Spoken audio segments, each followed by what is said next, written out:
Good morning everyone. Online classes में आपका स्वागत है। BSc part second paper first real analysis वास्तविक विश्लेषण, ये आपके पेपर का नाम।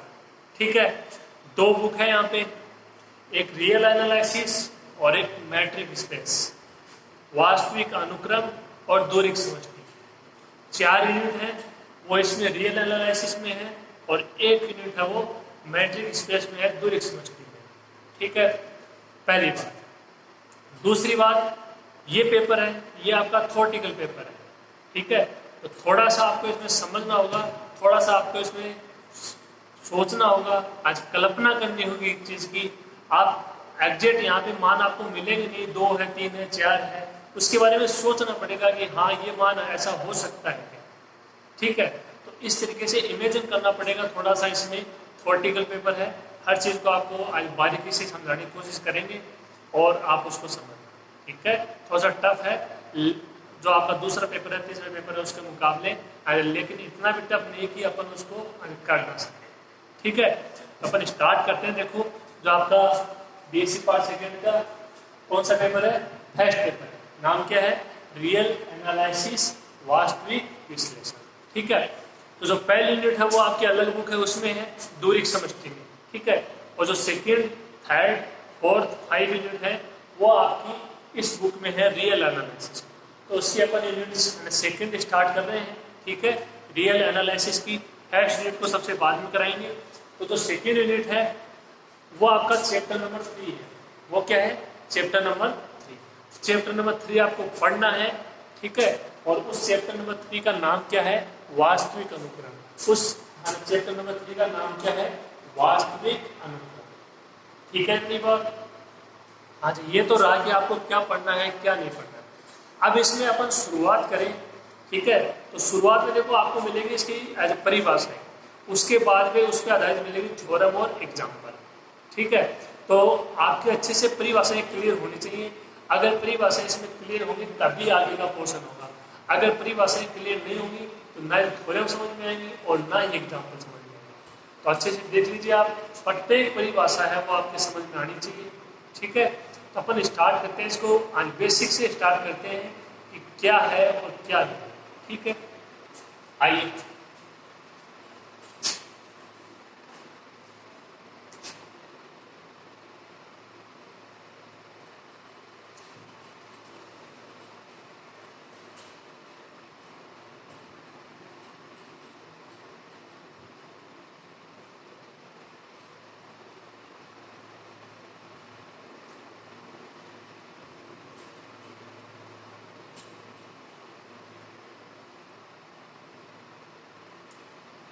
ये देखो यहाँ पे मैंने कुछ प्रतीक चिन्ह लिखे हैं, एन, ठीक है, डब्ल्यू, ये 2 है। ठीक है, इसको बोल दो, चाहे तो बोल दो जेड, चाहे बोल दो आई। ये क्यू, ये आर और ये सी। ठीक है, अब ये होते क्या है इनको आप देखिएगा।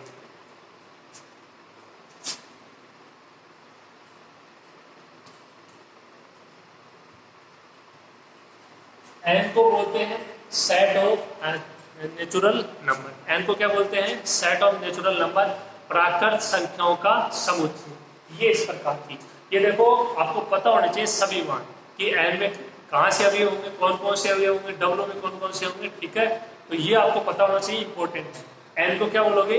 प्राकृत संख्याओं का समुच्चय। कहाँ से स्टार्ट होगा? इसमें 1 से लेके 2, 3 और आगे अनंत तक इसमें चलता जाएगा। इसको क्या बोलोगे? प्राकृत संख्याओं का समुच्चय। इसको क्या बोलोगे? प्राकृत संख्याओं का समुच्चय।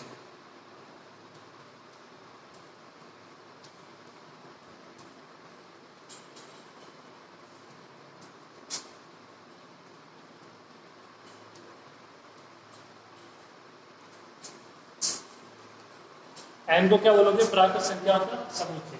कहां से स्टार्ट होता है? 1 से स्टार्ट होके अनंत तक जाएगा। ओके, अब आगे देखिए डब्ल्यू। इसको बोलोगे set of whole number. Set of whole number, पूर्ण संख्याओं का समुच्चय।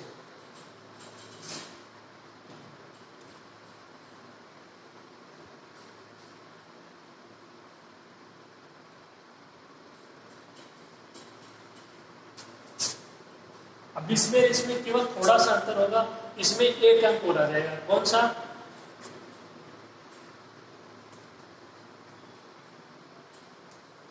इसमें एक और ऐड आ जाएगा, कौन सा? 0, शून्य और ऐड आ जाएगा, और बाकी ऐसे का ऐसे। इसको क्या बोलोगे?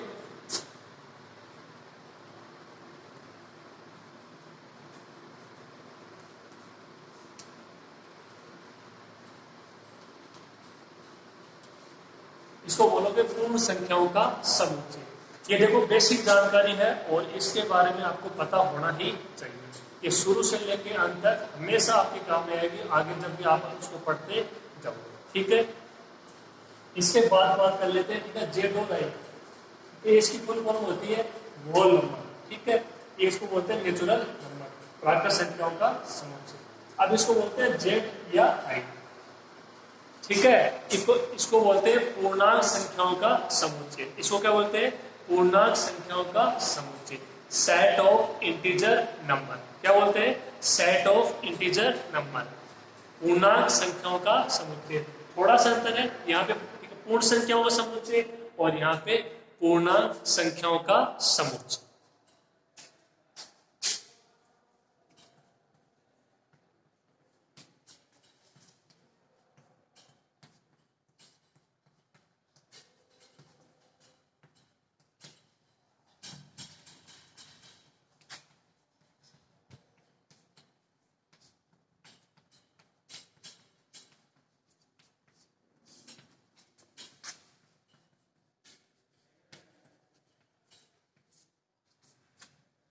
पूर्णांक संख्याओं का समुच्चय, ये इसको बोलते हैं। और ये वेरी वेरी इंपॉर्टेंट कि इसमें कौन सी प्रकार की संख्या होंगी। तो कौन सी प्रकार की संख्या होंगी?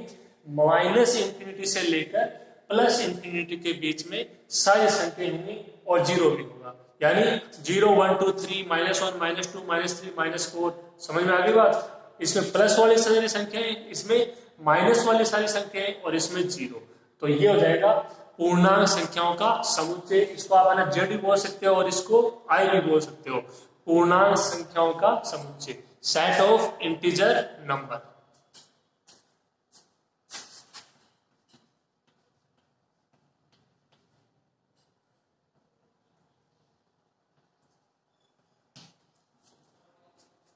Set of integer number. अब इसके बाद बात कर लेते हैं क्यू। तो क्यू देखो, हाँ, जो क्यू है इसको आप क्या बोलोगे? परिमेय और अपरिमेय संख्याओं का समुच्चय। कैसे क्या आ जाएंगे? परिमेय और अपरिमेय संख्याओं का समुच्चय, set of rational and irrational numbers, set of rational and irrational number.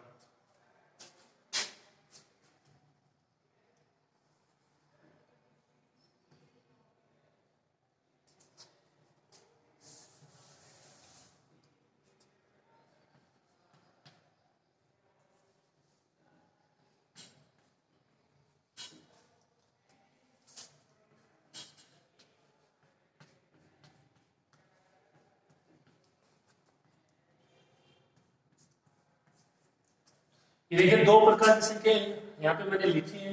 यहाँ पे इसको क्या बोलोगे? ठीक है, पी अपॉन क्यू। अरे परिमेय संख्याओं का समुच्चय जहाँ पे क्यू है वो नॉट इक्वल टू 0 होगा, और ये √2 पाई ई, इनको क्या बोलोगे? अपरिमेय संख्या। तो ये क्या हो जाएगी?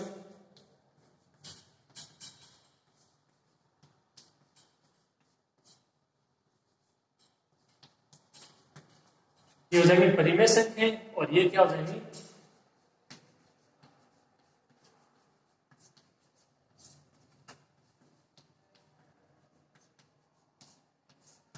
ये क्या हो जाएंगी? अपरिमेय संख्या। तो चार चीजें हो गई, एन, डब्ल्यू, जेड और क्यू।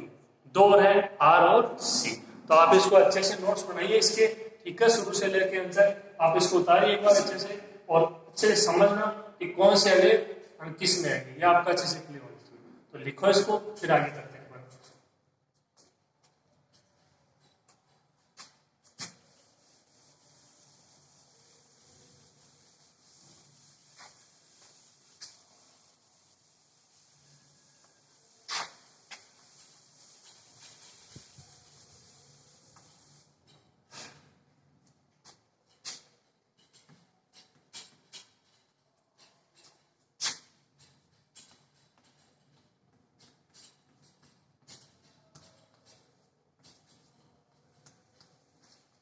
अगला क्या है आर, अगला क्या है आर, और आर में देखिए आपको चारों आ जाएंगे जो अब तक आपने पढ़ी है। इसमें एन भी आएगा प्राकृत संख्याओं का समुच्चय, इसमें डब्ल्यू भी आएगा पूर्ण संख्याओं का समुच्चय, ठीक है। इसमें आपका पूर्णांक संख्याओं का समुच्चय में जेड भी आएगा और परिमेय और अपरिमेय संख्याओं का समुच्चय क्यू भी आएगा, ठीक है। तो आर को क्या बोलोगे, सेट ऑफ रियल नंबर, वास्तविक संख्याओं का समुच्चय, और यही अपने चैप्टर का नाम है, यही अपनी बुक का नाम है।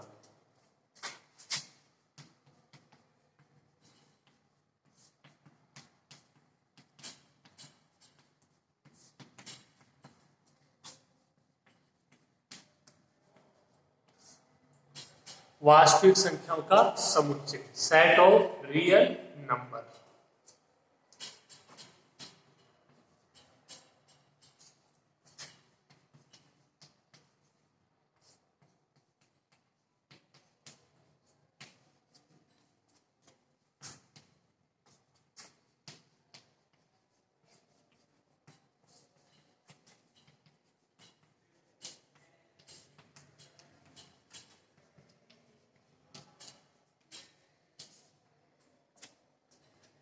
तो सी है उसको क्या बोलोगे, set of complex number, set of complex number, सम्मिश्र संख्याओं का समुच्चय, इसको क्या बोलोगे, सम्मिश्र संख्याओं का समुच्चय। इसमें किस प्रकार की संख्या होंगी आपको पता है, सम्मिश्र संख्या x प्लस आइटा y, जहां पे x और y है दोनों किसमें बिलोंग करेंगे, R में।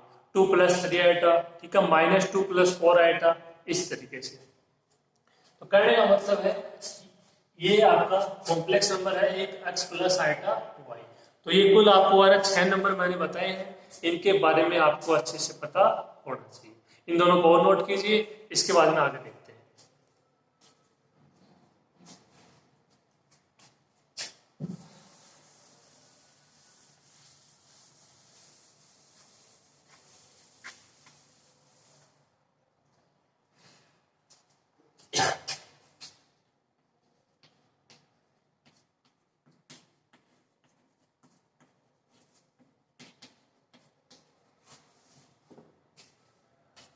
अब यहाँ पे कुछ प्रतीक चिन्ह है जो अपने को इसमें काम में लेने हैं और उनका आपको पता होना चाहिए। तो वो प्रतीक चिन्ह क्या है, कहाँ पे वो काम में आएंगे, क्या आप उनको बोलोगे, कहाँ पे यूज करना है, ठीक है, वो सब देखिए ध्यान से समझिएगा।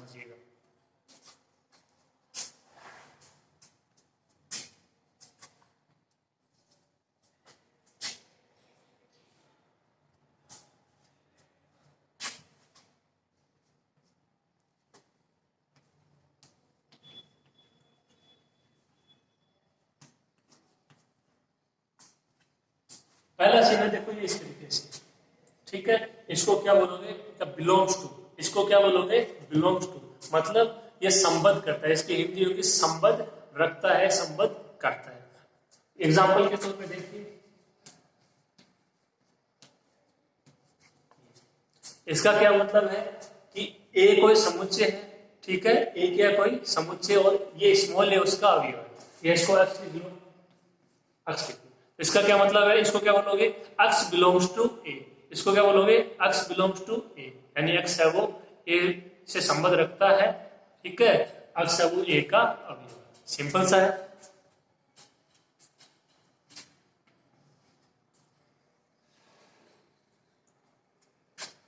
और अगर मान लो ऐसा आ जाए तो यहाँ पे क्या हो जाएगा, x not belongs to A, x है वो ए का अवयव नहीं।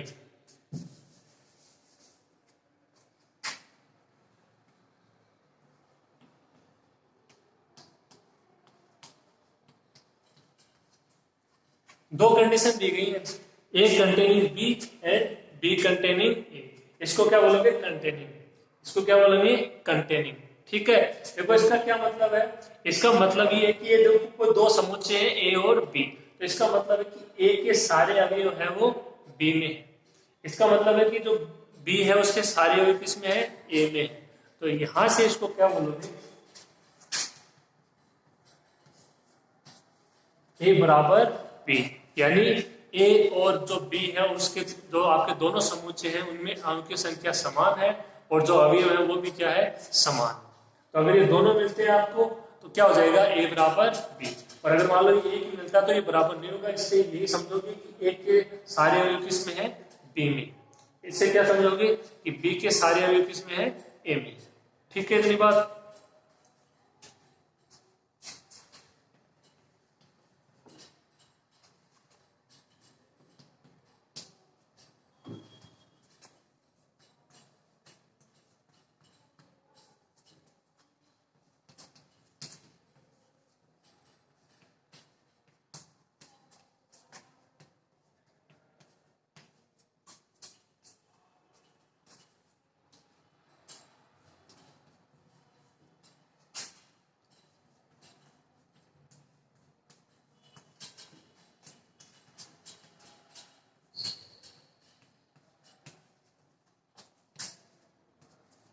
मैंने दो एग्जांपल लिखे, देखो यहाँ पे, वो आपको बताना है कि ये कौन सी कंडीशन का है। देखो जो ए के अवयव है वो 1 2 4 5, और जो आपके बी के अवयव है वो 1 2 3 4 5 6। तो क्या बोलोगे यहाँ से कि जो ए के सारे अवयव है 1 2 4 5 वो बी में भी है 1 2 4 5, लेकिन जो बी के हैं वो सारे अवयव ए में नहीं है। इसका मतलब ये कंडीशन तो नहीं होगी। ठीक है, कौन सी कंडीशन हो जाएगी, ए कंटेनिंग बी। तो जो पहले वाला एग्जांपल है उसके लिए कौन सी कंडीशन लिखोगे, ए कंटेनिंग बी। समझ में आ गई बात। ए के सारे अवयव किसमें है, समुच्चय बी में। अब दूसरा देखो, जो ए है वो 2 4 6 8 है, तो बी है वो 4 और 6 है। तो बी के सारे अवयव किसमें है, ए में है, लेकिन जो ए है उसके सारे अवयव बी में नहीं। तो यहाँ पे इसको क्या लिखोगे, बी कंटेनिंग। तो सिंपल सिंपल चीजें हैं, इनका आपको पता होना चाहिए। ए कंटेनिंग बी क्या होता है और बी कंटेनिंग ए क्या होता है। और ये दोनों अगर हो जाए एक साथ तो उसको क्या बोलोगे, ए बराबर। क्लियर है, आगे देखो।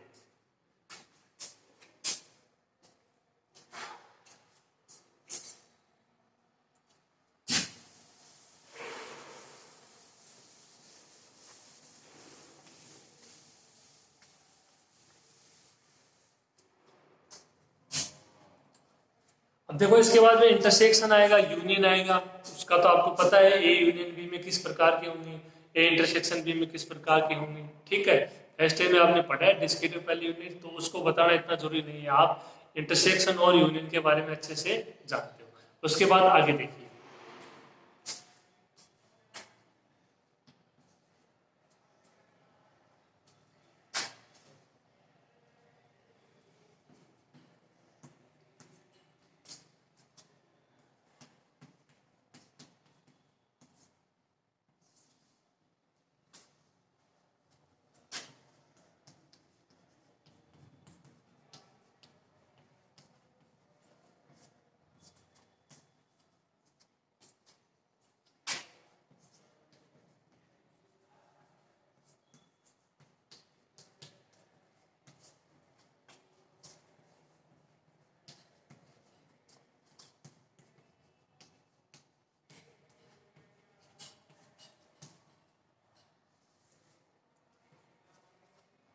इसके बाद में दो चीजें हैं, इंपॉर्टेंट चीजें हैं यहाँ पे काम में आएंगी। एक का क्या नाम है, विवर्त अंतराल, एक का क्या नाम है, संवर्त अंतराल। जो विवर्त अंतराल है उसको क्या बोलोगे, ओपन इंटरवल। जो संवर्त अंतराल है उसको क्या बोलोगे, क्लोज्ड इंटरवल। ठीक है, इसके बाद इसमें अवयव होते किस तरीके से हैं वो आपका देखना, और इसमें दोनों में अंतर क्या है वो आपको समझना है, इंपॉर्टेंट वो है।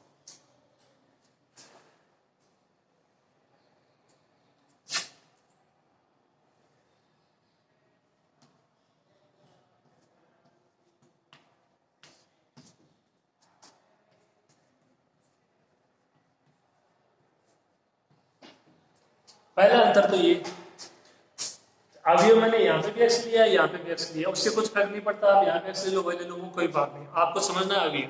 अंतर कुछ दिखाई दे रहा है, यहाँ पे अंतर है कोष्टक का। यहाँ पे आपका कोष्टक बड़ा कोष्टक है और ये कोष्टक कौन सा कोष्टक है, छोटा कोष्टक है। अब हाँ जी, तो इसका प्रतीक चिन्ह, ये विवर्त अंतराल और ये संवर्त अंतराल। अब इसमें मान होगा किस प्रकार से, उसको और देखिए आप।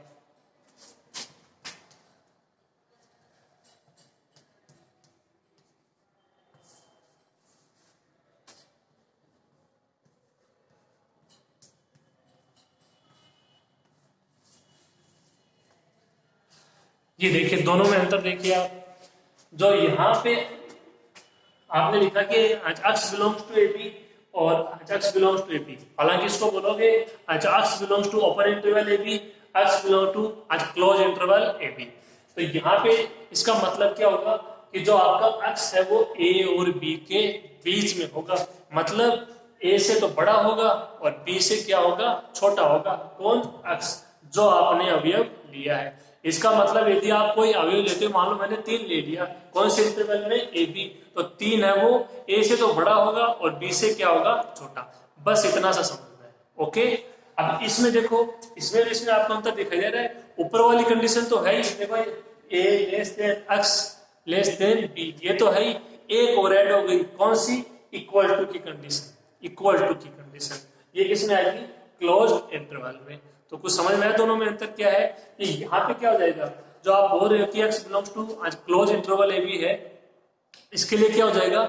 इसके लिए ये होगा कि जो आपका x है वो a और b के बराबर भी हो सकता है, a और b के बीच में भी हो सकता है, और a के बराबर भी हो सकता है, और b के बराबर भी हो सकता है। इसीलिए मैंने आपको कहा था कि आपको इसमें इमेजिन करना पड़ेगा, एक बार सोचना पड़ेगा कि हाँ इसमें ऐसा भी हो सकता है, ऐसा भी हो सकता है। ऐसा नहीं कि ऐसा हो गया तो ऐसा क्यों होगा। ठीक है, वो उसकी कंडीशन पे डिपेंड करता है कि जो दिया गया क्वेश्चन है वो किस प्रकार से है। तो आपको दोनों में अंतर समझ में आया होगा। आप कोई भी मान ले लीजिए, ये इनका इंटरवल हो गया, वो इंटरवल में होगा किस प्रकार से, यहाँ पे किस प्रकार से होगा, वो केवल उसके बीच में होगा। एक से छोटा हो जाएगा, एक से बड़ा हो जाएगा। यहाँ पे बीच में तो होगा ही, साथ में दोनों के क्या होगा, बराबर भी होगा। तो ये अगला है, कुछ पॉइंट है, आप इनको लिखिए, समझ में आया होगा आपको।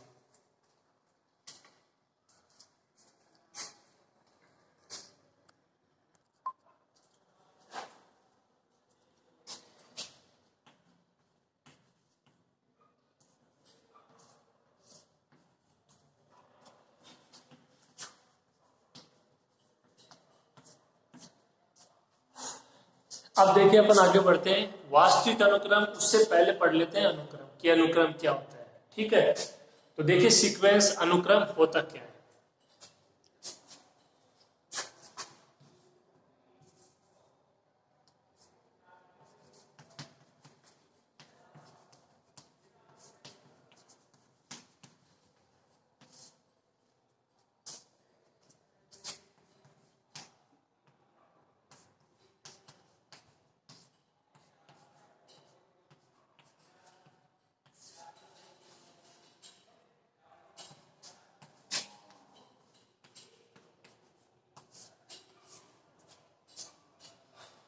देखिए ए क्या है, कोई एक अरिक्त समुच्चय। ए क्या है, कोई एक अरिक्त समुच्चय। ठीक है, तब कोई फलन f इस प्रकार से परिभाषित है। किस प्रकार से? n से a में परिभाषित है। n से a में परिभाषित है, तो जो आपका दिया गया फलन होगा वो क्या कहलाएगा? अनुक्रम कहलाएगा। n का मतलब अभी बताया, प्राकृत संख्याओं का समुच्चय। कहां से स्टार्ट होगा? 1 2 3 4 इस प्रकार से। एक क्या है, कोई अरिक्त समुच्चय। अपने को उसमें ठीक है पता नहीं है कौन से अवयव है, 2 4 6 8 इसमें कुछ भी हो सकते हैं। तो कोई भी फलन है वो कहां से कहां पे परिभाषित होना चाहिए? प्राकृत संख्याओं के समुच्चय से किसी अरिक्त समुच्चय पर परिभाषित होना चाहिए। ये कंडीशन होगी किसकी? अनुक्रम की। ठीक है, आगे देखो।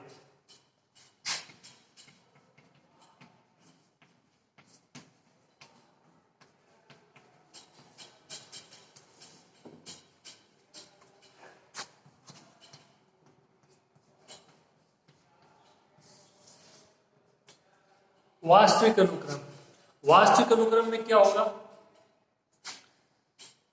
इसमें कुछ अंतर दिखाई दे रहा है आपको।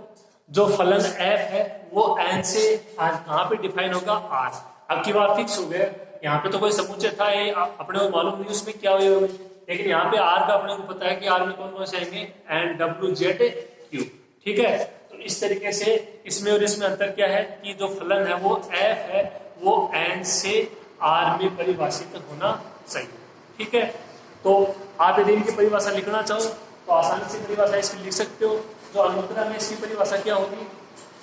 कोई फलन f है, ठीक है, वो या वहां से स्टार्ट करोगे आप, एक बार ध्यान सुन लीजिए। a क्या है? कोई अरिक्त समुच्चय। ठीक है, तब कोई फलन f है वो एन से, एन यानी प्राकृत संख्याओं के समुच्चय से ए में परिभाषित होना चाहिए, तो उस फलन को क्या बोलोगे? अनुक्रम बोलोगे। उस फलन को क्या बोलोगे?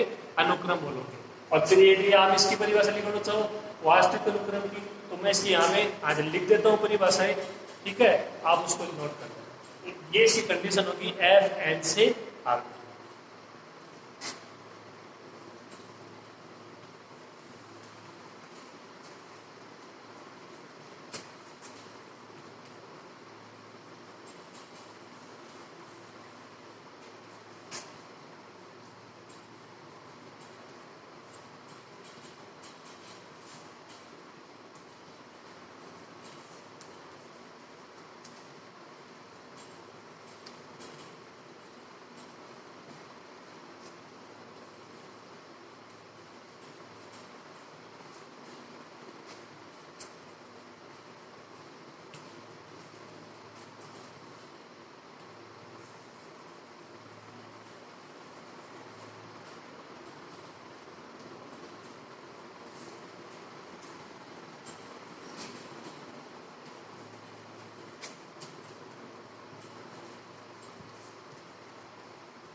ये परिभाषा, ठीक है, आप इसको नोट कर लेना।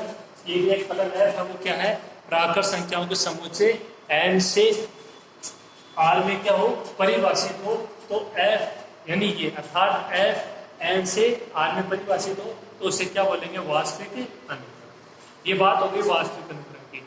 अब देखो यहाँ पे जो अपना चैप्टर है, इसमें वास्तविक अनुक्रम आज ना लिखिए, कई बार अनुक्रम लिखा हुआ मिलेगा, ठीक है, तब भी आपको यही समझना है कि वो कौन सा अनुक्रम है? वास्तविक अनुक्रम। क्योंकि इस पूरी जो आपका चैप्टर यूनिट है, इसमें केवल वास्तविक अनुक्रम का ही अध्ययन किया जाएगा।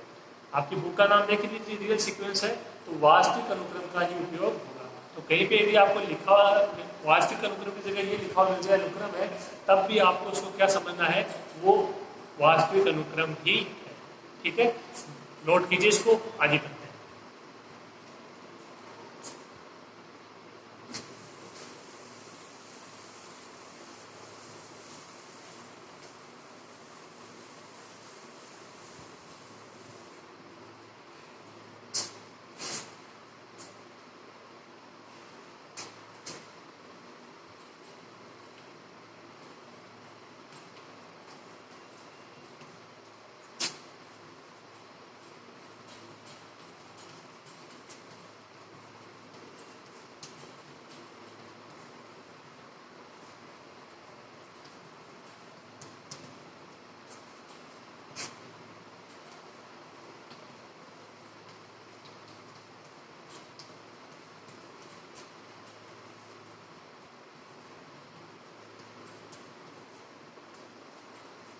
अब देखिए आगे जो अनुक्रम है उसको आप इस प्रकार से प्रदर्शित करोगे, अक्ष है, और एक कौन सा कोष्टक लगाओगे? आज मजला कोष्टक लगाओगे, अक्ष है, इससे प्रदर्शित करोगे।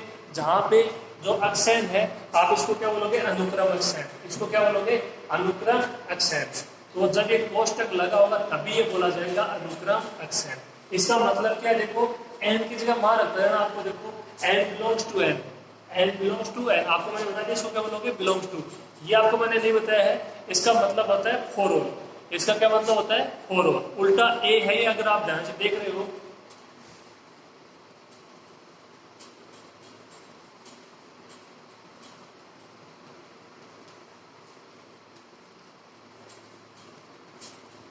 ये इसका मतलब होता है। उल्टा ए है, इसको बोलोगे for all. For all Hindi में इसका मतलब होता है प्रत्येक के लिए। इसका क्या मतलब है कि for all N belongs to N का मतलब जो प्राकृत संख्याओं का समुच्चय एन है उसके प्रत्येक अवयव के लिए, हालांकि हमने कोई एक प्रतिचिह्न ले लिया है, अब इसके सारे अवयव हैं यानी 1 2 3 4, आप उनमें से कोई भी एक अवयव ले सकते हो। एक ले लिया, और फॉर ऑल का मतलब है कि आपने दिखा दिया कि ये है वो एन के जो कैपिटल एन है उसके सभी अवयव के लिए सत्य है, इसीलिए इस एक चिन्ह का उपयोग किया जाता है। तो इस चिन्ह का क्यों उपयोग किया जाता है? एक अवयव लेते हो और उस जो आपका समुच्चय है उसके सभी अवयव के लिए बोलते हो, ठीक है। सभी के लिए तो अपन दिखा नहीं सकते, आज पता नहीं है इनमें कितने अवयव है, समझ में आ रही है ना बात? तो एक लेते हैं और इस तरीके से बोलते हैं for all N belongs to N. अब एन में कहाँ से अवयव स्टार्ट होते हैं? एक से, तो देखो एन बराबर 1 रखा, x1 आ गया, ये अनुक्रम का पहला पद, इसको क्या बोलोगे? अनुक्रम का पहला पद। ये अनुक्रम का दूसरा पद, अनुक्रम का तीसरा पद, चौथा पद, इस प्रकार से। तो समझ में आ रहा होगा आपके? इस तरीके से आप अनुक्रम का मान ज्ञात करोगे। अब जैसे एग्जांपल करते हैं, देखो आप ध्यान से देखिएगा।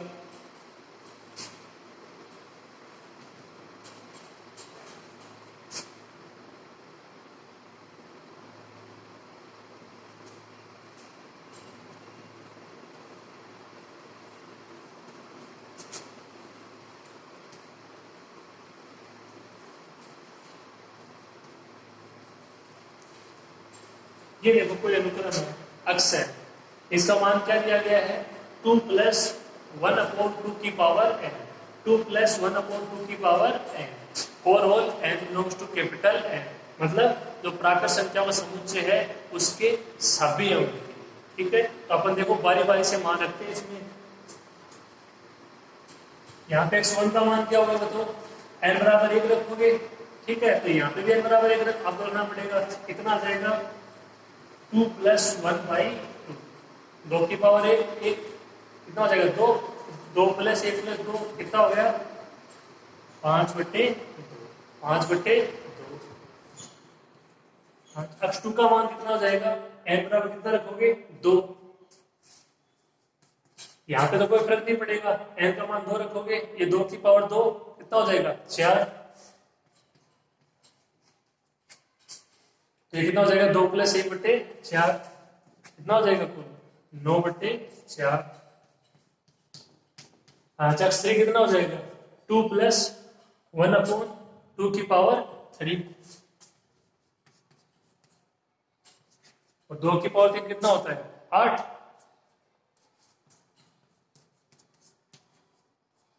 सत्रह बट्टे 8। अनुक्रम का पहला पद 5/2, दूसरा पद 9/4, तीसरा पद 17/8। इसी प्रकार आप आगे भी पद निकाल सकते हो। तो इसको आप ऐसे लिखोगे,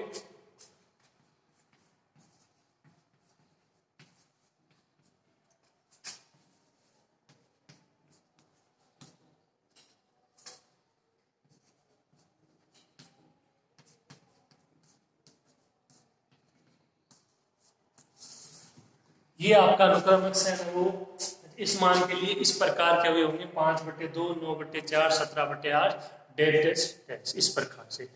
तो इस प्रकार से इसके अवयव हैं, उनको आपको लिखना है। इंपॉर्टेंट क्या है कि आपको मैंने बता दिया है, इसमें अवयव होंगे किस प्रकार से वो आपको स्टार्टिंग में बता ही दिया कि कौन सा जो समुच्चय है, चाहे वो प्राकृत हो, चाहे वो पूर्ण संख्या हो समुच्चय हो, चाहे वो पूर्णांक हो, उसमें किस प्रकार के अवयव होंगे। ठीक है, तो ये अपना आज का कुछ आज बेसिक था। हालांकि आपकी स्टार्ट हो चुकी है यहाँ से यूनिट, और इससे पहले वाला कुछ बेसिक था। तो ये आज का आपको अच्छे से क्लियर होना चाहिए। इसको आप 2-3 बार पढ़ोगे और फिर अपनी जो नोटबुक है उसमें अच्छे से नोट्स बनाओ। ठीक है, ये क्लियर होना चाहिए आगे के लिए। ओके, या आप इसको नोट कर लेना, और जो इसके आगे का है वो अपन अगली क्लास में देखेंगे। ठीक है, नोट कर लीजिए इसको।